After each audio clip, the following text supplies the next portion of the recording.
Hi, everybody. My name is Chris Deathwick, and I am a coach. Did you know that exercising and taking care of your mind is just as important as taking care of your body? One of my favorite books ever is called Wilford Gordon MacDonald Partridge. And this book is about a boy named Wilford who helps an elderly friend whose name is Nancy exercise her brain and regain some of her memory. Let's begin. Wilford Gordon MacDonald Partridge, written by Mem Fox, illustrated by Julie Vivas.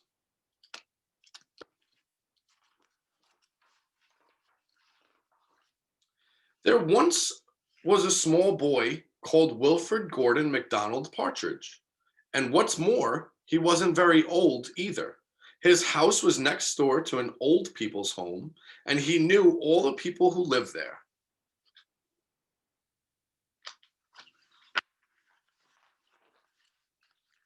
He liked Mrs. Jordan, who played the organ.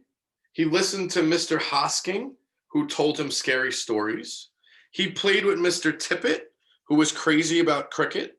He ran errands for Miss Mitchell, who walked with a wooden stick. He admired Mr. Driscoll, who had a voice like a giant.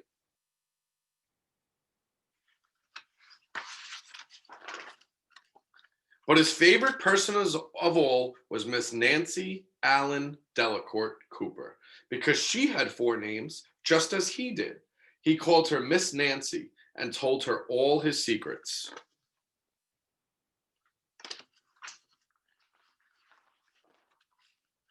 One day, Wilford Gordon heard his mother and father talking about Miss Nancy.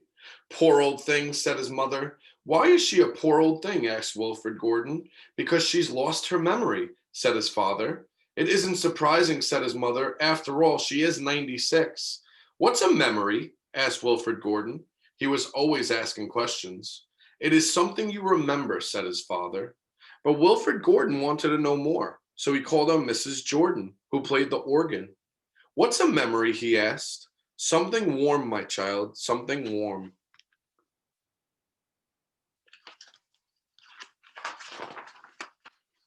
He called on Mr. Hosking, who told him scary stories. What's a memory? He asked. Something from long ago, me lad, something from long ago.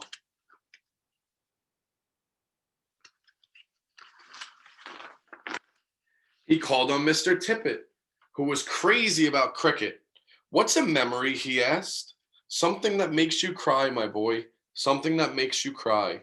He called on Miss Mitchell, who walked with a wooden stick. What's a memory? He asked. Something that makes you laugh, my darling, something that makes you laugh.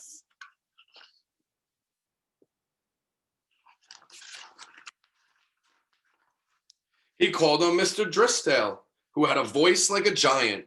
What's a memory? He asked. Something as precious as gold, young man, something as precious as gold.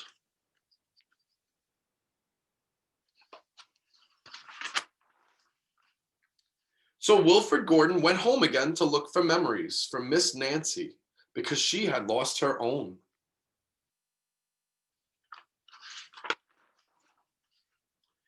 He looked for the shoebox of shells he had found long ago last summer and put them gently in a basket.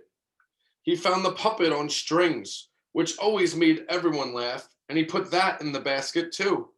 He remembered with sadness the medal which his grandfather had given him, and he placed it gently next to the shells.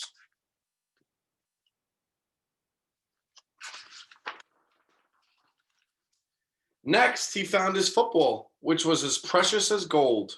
And last of all, on his way to Miss Nancy's, he went into the hen house and took a fresh, warm egg from under a hen.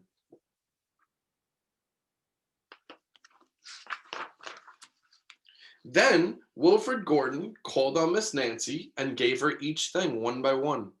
What a dear, strange child to bring me all these wonderful things, thought Miss Nancy. Then she started to remember.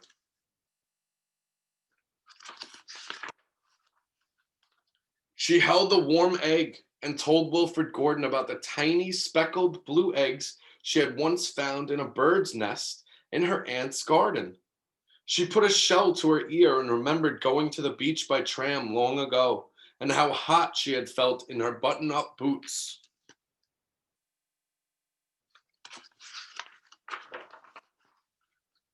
She touched the metal and talked sadly of the big brother she had loved, who had gone to war and never returned.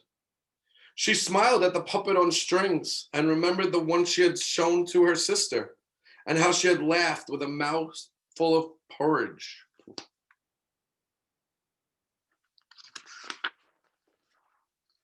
She bounced the football to Wilfred Gordon and remembered the day she had met him and all the secrets they had told. And the two of them smiled and smiled because Miss Nancy's memory had been found again by a small boy who wasn't very old either.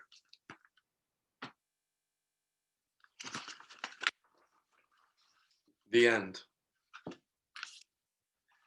Thank you for listening to my story, everyone. Remember, exercising our bodies and taking care of our bodies also includes taking care of our minds. Help out a friend. Have a great day and see you soon.